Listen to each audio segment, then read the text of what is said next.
വണ്ടി നിറച്ചും ഫുഡാണ്. അടുത്ത നമ്മളെ പരിപാടി റോട്ടിൽ ആരെങ്കിലൊക്കെ ഫുഡ് കിട്ടാണ്ട് നിൽക്കുന്നുണ്ടെന്നാണ്. ഏതായാലും കുറച്ച് ആൾക്കാരൊക്കെ നമുക്ക് അവിടുന്ന് ഇവിടുന്നൊക്കെ ആയിട്ട് കിട്ടി.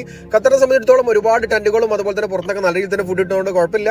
Welcome back. നമ്മൾ ഈ വീക്ക് പ്രത്യേകിച്ച് കൊടുക്കും പോയിട്ടില്ല. റമദാനാണെന്ന് ഔക്കാഫിന്റെ ഭാഗത്ത് നിന്ന് അറിയിച്ചോട് കൂടി നമ്മൾ നേരെ വന്ന് പള്ളിയിൽ തറാവിസ്കാരൊക്കെ ഉണ്ടായിരുന്നു. തറാവിസ്കാരത്തിനായിട്ട് നല്ല രീതിയിൽ തന്നെ ആളുകളായിരുന്നു. തറാവിസ്കാരൊക്കെ കഴിഞ്ഞ് നമ്മൾ നേരെ ഇറങ്ങിയത്. സാധാരണ തറാവിസ്കരിച്ച് കഴിഞ്ഞാൽ പിന്നെ നമ്മളൊരു ചായ പിടിക്കാനൊക്കെ പോകുന്നുണ്ട്. ഏതായാലും സാദിക്കും മുനിവറും കൂടി വന്നിട്ടുണ്ട്. നമ്മൾ നേരെ പോകുന്നത് ചായമുക്കിലേക്കാണ്.